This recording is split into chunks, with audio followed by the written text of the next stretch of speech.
la une de cette édition, fin de séjour au Burkina pour le directeur général du Fonds africain de garantie et de coopération économique FAGAS qui totalise plusieurs mémorandums de partenariat signés avec des institutions publiques et privées burkinabais.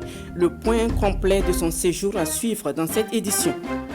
Nous allons dans cette édition à la rencontre de Ibrahim Boubacar Touré qui conjugue mannequinat et soudure. L'homme est un soudeur professionnel installé à Bogo-Dioulasso, mais à ses temps perdus, il exerce en tant que mannequin. Son portrait à suivre dans la page culture de cette édition. En Afghanistan et à suivre en page internationale, le retrait des Occidentaux face à l'avancée des talibés qui ont pris le contrôle de nombreuses villes. Les pays occidentaux accélèrent alors le retrait de leurs ressortissants encore présents à Kaboul. Voilà qui fait le sommaire. Madame, Monsieur, bonjour et merci de votre fidélité. Il est en fin de mission au Burkina. Le directeur général du Fonds africain de garantie et de coopération économique FAGAS retournera à Cotonou au Bénin avec en main plusieurs mémorandums de partenariat signés avec des institutions publiques et privées au Burkina. Le directeur général du FAGAS a fait le point de son séjour au Burkina avec les hommes de médias. Conférence de presse suivie par Nong Bakouda et Sanou Christine Koulibaly. C'est le dernier acte d'un séjour de 5 jours au pays des hommes intègres. 5 jours meublés de rencontres avec les autorités au sommet de l'État, mais aussi avec les principaux acteurs du développement. Des rencontres qui ont comme finalité l'accélération de la cadence de l'intervention du FAGAS, le Fonds africain de garantie et de coopération économique au Burkina Faso. Une ambition traduite en actes par la signature de ces différents mémorandums. Il y a un besoin d'accélération du financement. Parce que le Burkina, qui se porte bien économiquement, parce que ça, par rapport aux pays similaires, il y a beaucoup d'efforts qui ont été faits, a besoin de booster son financement pour pouvoir aller de l'avant. Et voilà, il y a un nouveau référentiel qui est en train d'être mis en place. Le FAGAS va accompagner ce référentiel sur les 5 prochaines années. Ça coïncide avec le plan stratégique du FAGAS. Et nous accompagnons nos partenaires privilégiés qui sont les banques, parce que le FAGAS finance l'économie qu'à travers le secteur bancaire. Et nous avons écouté également les opérateurs économiques. Et nous avons un œil particulier pour l'artisanat, l'économie rurale et agricole, les entrepreneurs ruraux et au niveau du commerce international dans la sous-région. Dans la pratique, il s'agira pour le FAGAS d'apporter une garantie auprès des institutions financières. En contrepartie, ces institutions devront accélérer le déblocage des fonds pour le financement des PME burkinabais. Le secteur financier dans son ensemble est très satisfait de cette mission-là et je pense que c'est un nouveau départ que nous allons entreprendre avec le FAGAS. Je voudrais aussi noter que dans les bonnes nouvelles que le FAGAS nous a annoncées, il y a la mise en place en réalité donc, de ce bureau de liaison qui va faciliter les interactions entre le FAGAS et les institutions bancaires du Burkina Faso. Ce bureau de liaison devrait voir le jour dans les prochains mois au Burkina Faso. Circulation illégale d'armes légères et de petit calibre, le projet Réponse ouest-africaine contre les crimes organisés et le trafic s'engage à mettre de l'ordre dans les pays membres de l'espace CEDEAO. La stratégie nationale de communication et de sensibilisation du projet est examinée et validée les 12 et 13 août à Ouagadougou par les acteurs nationaux de mise en œuvre. On en sait plus avec Bienvenue Tansa. C'est une rencontre qui vise à donner un coup d'accélérateur à la mise en œuvre du projet Réponse ouest-africaine contre les crimes organisés et le trafic. Cet atelier qui réunit ces acteurs de la chaîne de lutte contre l'insécurité mène la réflexion sur la stratégie nationale de communication et de sensibilisation qui va couvrir le projet. L'objectif est de faire de ce document une référence pour plus d'efficacité et pour la visibilité des actions à mener. L'un des volets de ce projet recommande l'adoption d'une stratégie nationale de communication et de sensibilisation, d'où la tenue de l'atelier de validation afin d'aboutir à un document consensuel et participatif. 2 jours durant, les participants à cette rencontre sont donc soumis à un examen minutieux pour sortir un document débarrassé de toute imperfection. Le projet OQUATI permettra sans doute au Burkina Faso de renforcer sa politique de sécurité et d'améliorer la sensibilisation des populations surtout des zones frontalières, sur les conséquences malheureuses des ALPC.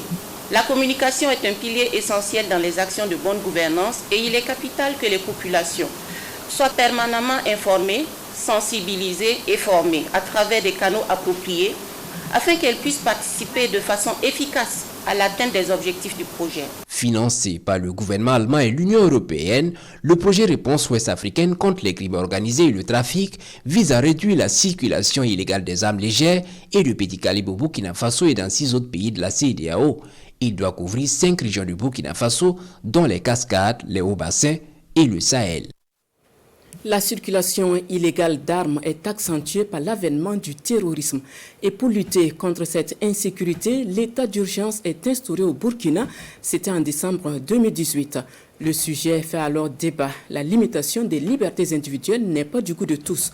Sur le sujet, le docteur Pierre Claver Milogo donne son avis dans son ouvrage intitulé « Les limitations des droits fondamentaux en période de lutte contre le terrorisme ». Jean-Eudes Bayala et Sékou Zongo sont allés à sa rencontre. Suivons le reportage. La limitation des libertés individuelles en période de conflits armés, objet de polémique dans les pays à la culture démocratique. La question est également dans l'air du temps au Burkina Faso, qui est sous état d'urgence depuis décembre 2018. La dernière prorogation de cette loi qui limite les libertés individuelles dans les zones impactées par l'insécurité date du 24 juin 2021. Pour ou contre le maintien de l'état d'urgence au Burkina Faso, Dr Claver Milogo apporte sa lecture dans son ouvrage intitulé « Les limitations des droits fondamentaux en période de lutte contre le terrorisme ». Selon le chercheur en droit public, la survie de l'État burkinabé est un impératif et absolument rien ne doit lui être opposable. L'objectif justement du livre, c'est de démontrer que l'État peut être amené, dans le cadre de la lutte contre le terrorisme, à limiter les droits de l'homme. Et c'est un impératif. Et pour assurer sa survie, il est obligé de limiter les droits de l'homme pour lutter efficacement contre le terrorisme. Et en limitant les droits de l'homme, il peut procéder à la limitation, par exemple, de la vie privée, du droit à la vie privée, de la liberté d'aller et de venir, en instaurant, par exemple, des couvre-feux et toute une batterie de mesures qui peuvent être prises. Une batterie de mesures qui sont réglementaires et inscrites dans la loi fondamentale du pays, mais aussi des mesures circonstancielles qui échappent aux prévisions de la Constitution. En instaurant, par exemple, l'état d'urgence ou en instaurant l'état de siège, ou en instaurant des limitations particulières aux droits de l'homme, telles que par exemple les interdictions, les limitations de la circulation, la liberté d'aller et de venir, à travers le couvre-feu par exemple, qui est en vigueur dans plusieurs localités du Burkina, dans certaines régions particulièrement touchées, ou bien à travers d'autres mesures telles que par exemple les interceptions de correspondance, les lectures de mails, les écoutes téléphoniques, les détentions au secret, comme par exemple certains États le pratiquent. Faut-il pour autant sacrifier les droits de l'homme sur l'autel de la lutte contre l'insécurité? Non, répond Dr Pierre Claver Milogo, pour qui l'état de droit a ses exigences et la survie de l'État burkinabé doit être assurée dans le respect des droits fondamentaux de l'homme. Tout État aujourd'hui qui se dit être un État de droit, respectueux des libertés et des droits de l'homme, un État démocratique, doit lutter contre le terrorisme tout en assurant la protection des droits et des libertés des citoyens, qui sont tous les deux des impératifs de tout État moderne. En tout état de cause, le Burkina Faso ne doit pas rougir, car en matière de respect des droits et des libertés de citoyens, le Burkina Faso est loin d'être le dernier de classe. Et la dernière illustration, selon le docteur Milogo, c'est la tenue du procès de présumés terroristes, un procès dont la première session s'est ouverte ce 9 août au tribunal de grande instance Ouagadougou. À Ouaïguia, le prix du loyer des boutiques devant le conseil régional passe de 5 000 à 20 000 francs CFA et les commerçants de la commune s'insurgent contre cette décision du conseil municipal. Ils ont fermé boutiques et magasins ce vendredi pour protester contre la décision. Suivons plutôt ce reportage de Boukari Ouedraogo et Abdul Rasmani Zongo. Le conseil municipal de la ville de Ouaïguia et les commerçants de la dite commune ne filent pas le parfait amour. Et en cause, l'augmentation du prix du loyer mensuel des boutiques qui passe de 5 000 francs CFA à 20 000 de nos francs, est considéré comme une pilule financière difficile à avaler et est donc rejeté par les commerçants. Et ils ont observé ce vendredi matin un mouvement d'humeur.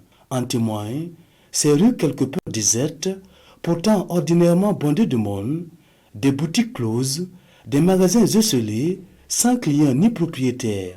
Cette situation fantomatique du marché central de Waiguia est également constatée au niveau des installations des commerçants en face du Conseil régional du Nord.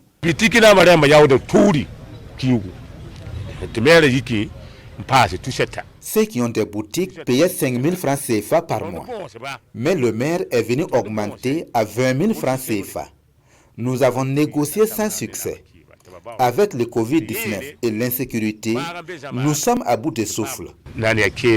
La mairie se défend par rapport à l'augmentation, mais reste ouverte pour des négociations. Le conseil municipal a pris une délibération portant augmentation des loyers des boutiques qui sont en face de la place de la Nation.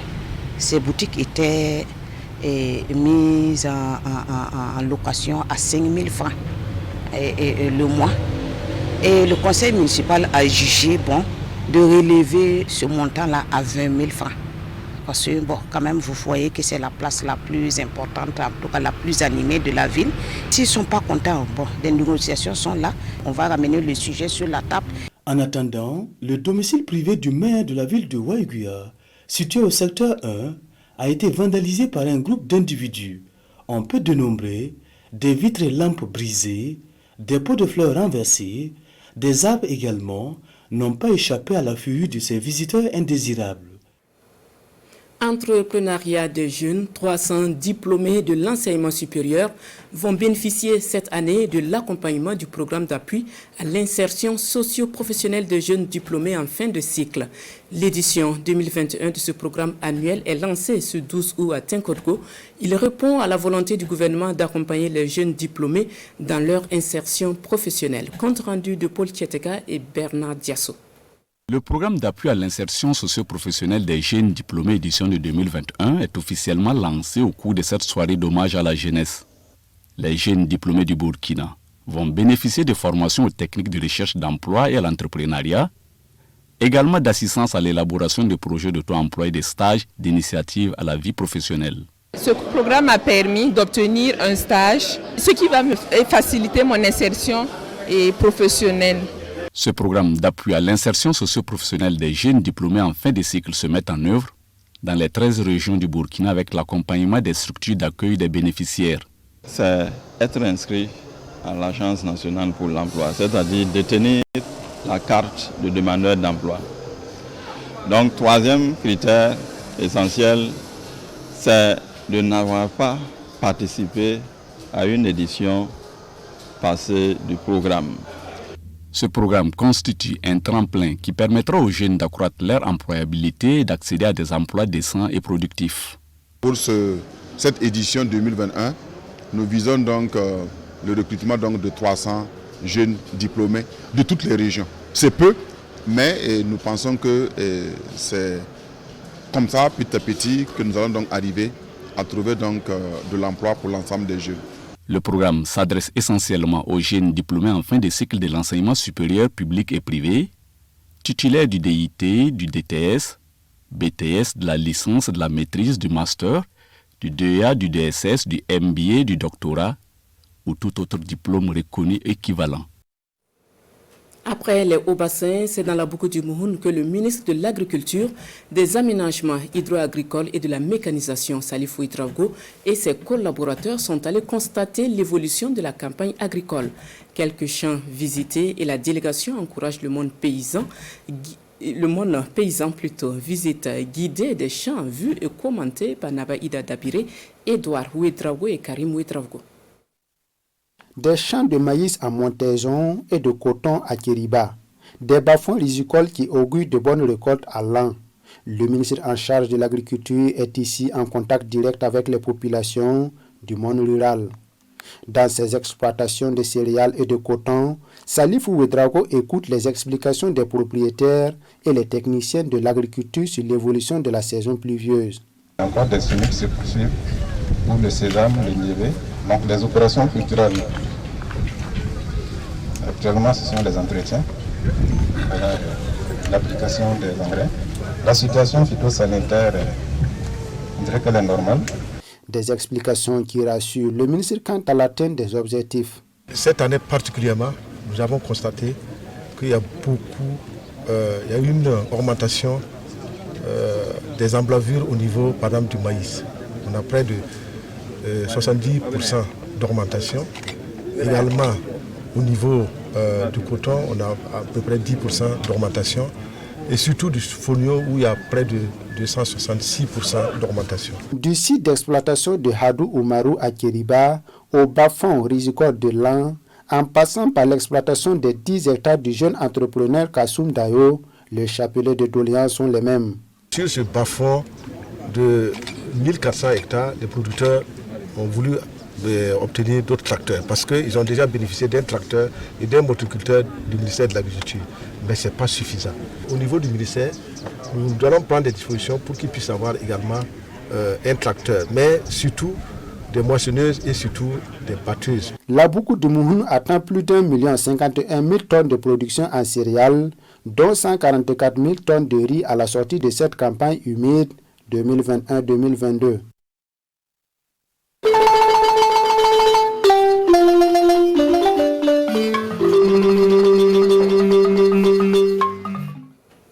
Page culture de cette édition et nous allons à la découverte de l'œuvre de Mariam Ouedraogo intitulée Mon livre de contes africains et repris en album audiovisuel.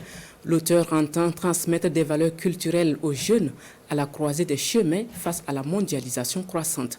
Compte rendu de la dédicace de l'œuvre avec Gérard Sommet et Yanki Teda. 2 œuvres audiovisuelles et un ouvrage intitulé Mon livre de contes africains, tous relatent des contes narrés en langue du terroir Mouaga. Des contes qui contribuent à mettre en lumière les valeurs de la société. À travers ces œuvres, Mariam Ouedraogo veut transmettre des valeurs culturelles aux jeunes. Des jeunes en perte face à la mondialisation. L'œuvre est variée, c'est riche d'enseignements. On parle de la morale surtout. C'est une transmission générationnelle. C'est surtout la morale à travers les différents chapitres qui sont donnés. Morale d'honnêteté, morale du savoir-vivre, le vivre ensemble, la cohésion sociale et j'en passe. Une œuvre appréciée par le monde de la culture qui considère les contes comme un outil performant pour la diffusion des valeurs endogènes. Les contes, qui sont un outil performant de diffusion de ces valeurs, ont tendance à disparaître. C'est en cela que nous avons voulu nous associer à l'initiative de Madame Ouedraogo, parce qu'elle, par la production évidemment de ce premier tome des contes, elle fige dans le temps et pour longtemps un ensemble de contes qui sont traversés par des valeurs, notamment l'intégrité, la solidarité, la fraternité. C'est un livre de 57 pages et repris en album audiovisuel composé de 3 contes du terroir. Des histoires racontées en langue morée et sous-titrées en français. Conteuse traditionnelle, écrivaine, professeure de lycées et collèges et chargée de mission au ministère de la Culture, Mariam Ouedraogo souhaite l'introduction des contes comme module d'enseignement dans le système éducatif. Page culture toujours et nous en venons à cet autre titre de cette édition. Comme je vous le disais, entre Ibrahim Aboubakar Touré et la soudure, c'est une histoire qui dure depuis une dizaine d'années. Il est installé à Bobo Dioulasso à son propre compte, mais à ses temps perdus, le jeune chef d'entreprise exerce en tant que mannequin. Suivons son portrait avec Daouda Ouattara et bienvenue Tansa. Col Sama, au secteur 21 de Bobo Dioulasso, ce matin, comme d'habitude, Ibrahim Aboubakar Touré a le cœur à l'ouvrage. Depuis 8 heures, lui et son employé Ibrahim Faisal Diallo reçoivent des commandes. Il y a suffisamment de quoi occuper pleinement la journée. Ici, on fait pratiquement presque du tout. C'est-à-dire que nous avons des portes, des fenêtres, des kiosques métalliques, la charpenterie de la toiture pour les stations, les chaises vitrées, les tables vitrées, les chaises à base de fer forgé. Jeune chef d'entreprise, l'usage du poste à souder n'a visiblement plus de secret pour Ibrahim Aboubakar. Depuis son bas âge, il s'attache à ce métier, devenu aujourd'hui un véritable gagne-pain. Ça me permet de nous nourrir, de couvrir vraiment beaucoup de charges. Mon amour pour la soudure a commencé depuis au lycée. Voilà, depuis que j'étais en classe de 6e. Voilà. Après le cours, je partais petit à petit faire mon apprentissage. Voilà, c'est après le lycée que j'ai eu l'initiative de faire mon atelier et ensuite d'aller me faire former dans un lycée professionnel pour plus de crédibilité. Dans cet atelier qui a ouvert ses portes en 2016, c'est la satisfaction du client qui prime. Toute chose qui vaut parfois à ces jeunes travailleurs des mots d'encouragement. Moi, mes portes, mes fenêtres, tout, c'est lui qui a fait tout. Vraiment, il est très fort. Son travail, je l'apprécie très bon. C'est un petit, mais il est très courageux. Même dimanche comme ça, les gens se reposent souvent. Lui, il est là, souvent, il travaille. Ibrahim Aboubakar éprouve par ailleurs une passion pour la mode. Dans cette blouse de technicien en structure métallique se cache en réalité un jeune homme qui s'est fait montre d'élégance. À ses temps perdus, on le retrouve ici, en tant que mannequin. Quand j'ai commencé à être mature, bon, je me suis initié à la mode. Voilà. Tantôt je fais la mode, tantôt je suis dans ma sourire. Bon, comme le mannequinat, ce n'est pas un métier en temps plein, donc bon, je me dis que ça ne joue pas sur mon travail. Pendant les absences de Ibrahim, c'est Faisal Diallo qui assure la continuité du service avec l'aide d'autres employés. Ibrahim Aboubakar Touré peut ainsi poursuivre sa passion, un métier qui ne nourrit pas encore son homme ici à Bobo-Dioulasso, mais l'amour de ce jeune homme pour ce métier est sans limite.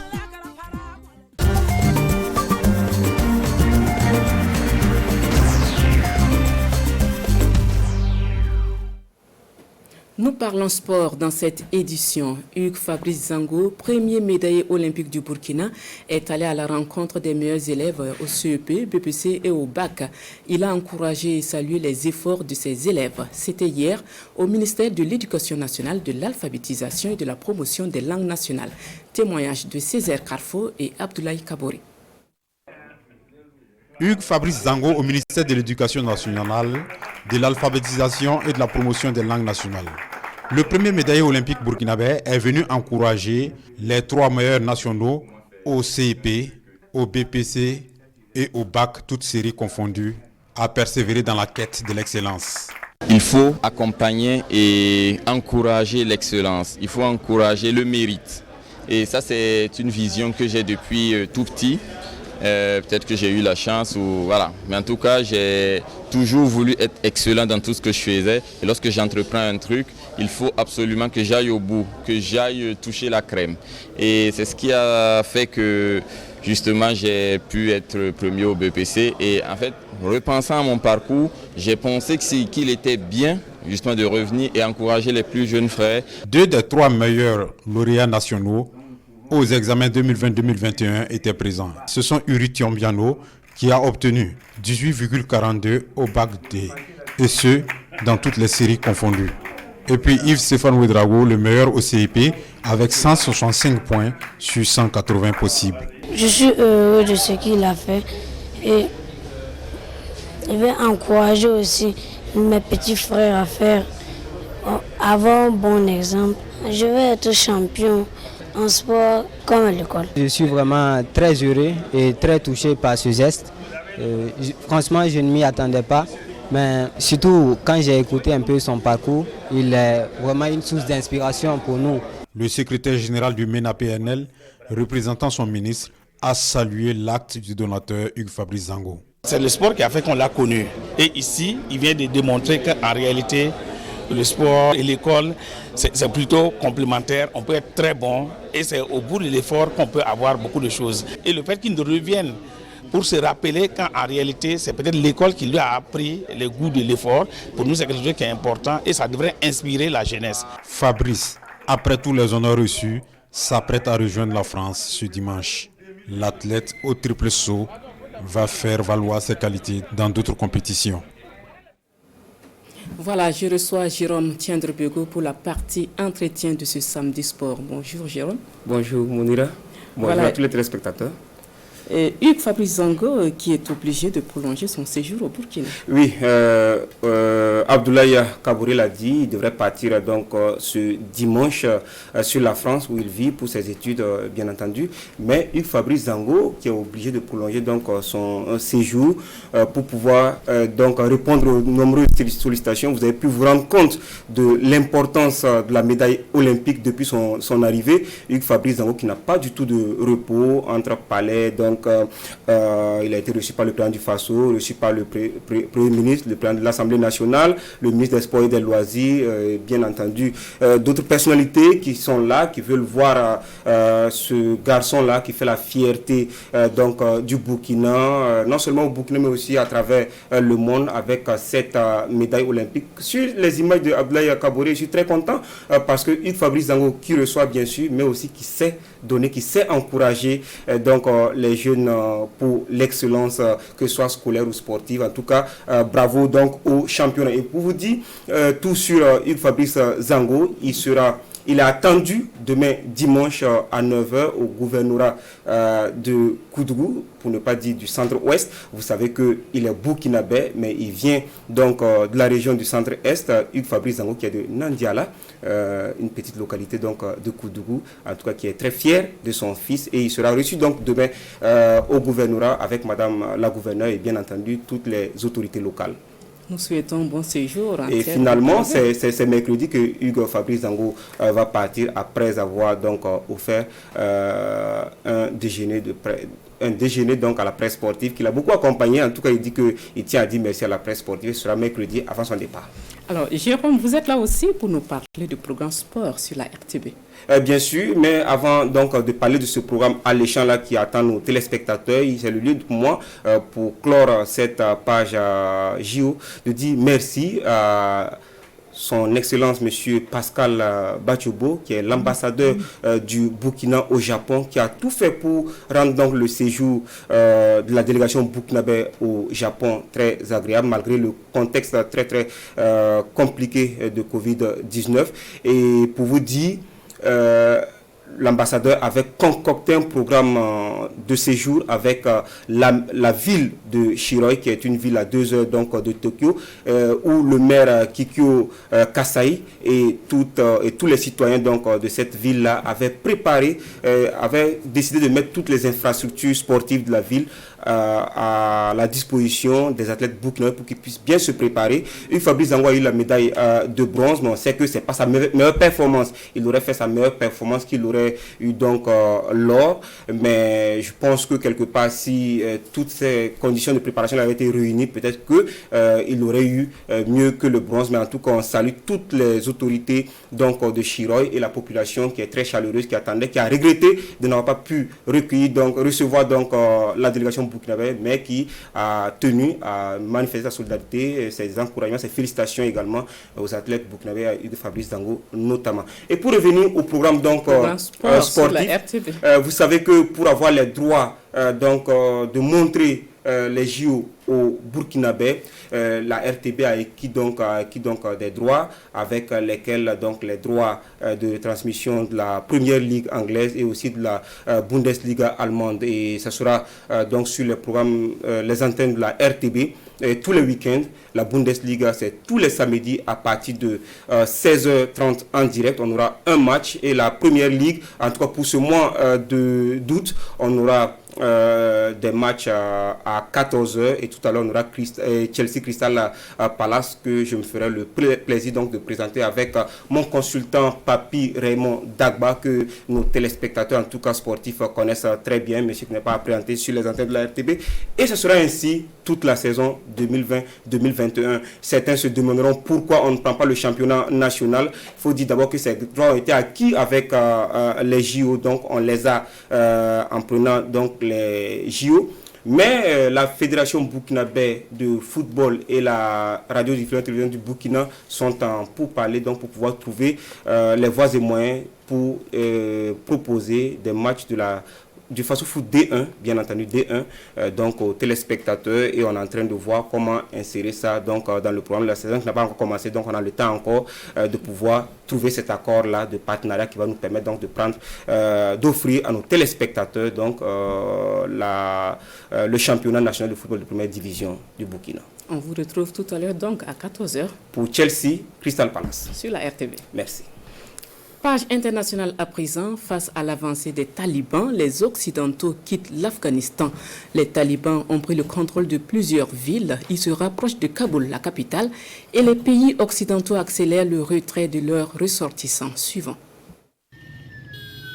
En Afghanistan, la situation semble évoluer très rapidement avec les groupes talibans qui se rapprochent de Kaboul. Les forces talibanes ont déjà pris le contrôle de la moitié des capitales provinciales, des succès militaires obtenus en quelques jours à peine. Ce vendredi soir, les États-Unis indiquaient que Kaboul n'était, je cite, pas actuellement dans un contexte de menace imminente, selon les mots du Pentagone.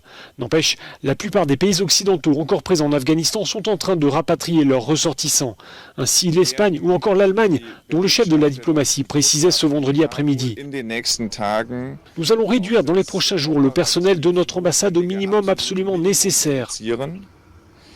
Nous allons envoyer une équipe de soutien à Kaboul pour nous aider à renforcer les mesures de sécurité et à mettre en œuvre les mesures d'évacuation que nous avons décidées.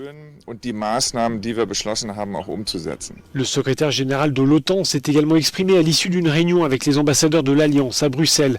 Pas de décision officielle, mais un message réaffirmé. Les talibans doivent comprendre qu'ils ne seront pas reconnus par la communauté internationale s'ils prennent le pouvoir par la force. Réaction également à Londres.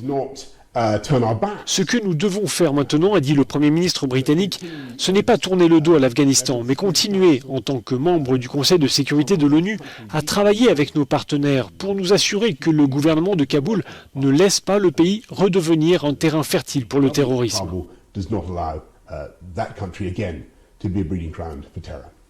De leur côté, les autorités françaises ont une nouvelle fois appelé leurs ressortissants à quitter l'Afghanistan dès que possible et de promettre par ailleurs, je cite, un effort exceptionnel pour accueillir en France des personnalités afghanes menacées pour leur engagement en faveur des droits humains. C'est ce que l'Élysée a fait savoir ce vendredi dans un communiqué. En Turquie, après les incendies, le pays fait face à des inondations d'envergure. Une trentaine de personnes a perdu la vie dans ces intenses précipitations. Le président Erdogan s'est rendu dans l'une des zones les plus durement touchées pour apporter soutien et réconfort aux sinistrés. Ces images, filmées par un drone, permettent de mieux se rendre compte de l'ampleur de la catastrophe. Ici, sur les bords de la mer Noire, l'eau a tout emporté sur son passage. Poteaux électriques, arbres, voitures. Les rues de ce village sont désormais aussi impraticables que méconnaissables. Un peu plus loin, cet immeuble, en partie détruit, qui menace de s'effondrer à chaque instant. Les habitants sont comme hébétés. Je n'ai rien vu venir. Je suis sortie et d'un coup, l'eau a jailli derrière moi. Je ne pouvais même plus me retourner. L'eau a tout emporté. Les maisons, les gens, absolument tout.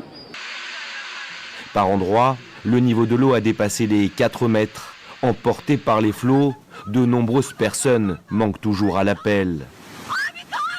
Ce vendredi, le président Recep Tayyip Erdogan s'est rendu au chevet des victimes de ces inondations meurtrières. Il a promis l'aide du gouvernement et pointé du doigt le changement climatique.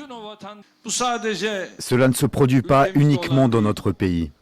Il y a aussi les États-Unis, le Canada, l'Allemagne et de nombreuses régions d'Europe qui sont elles aussi en proie à toutes sortes de désastres naturels.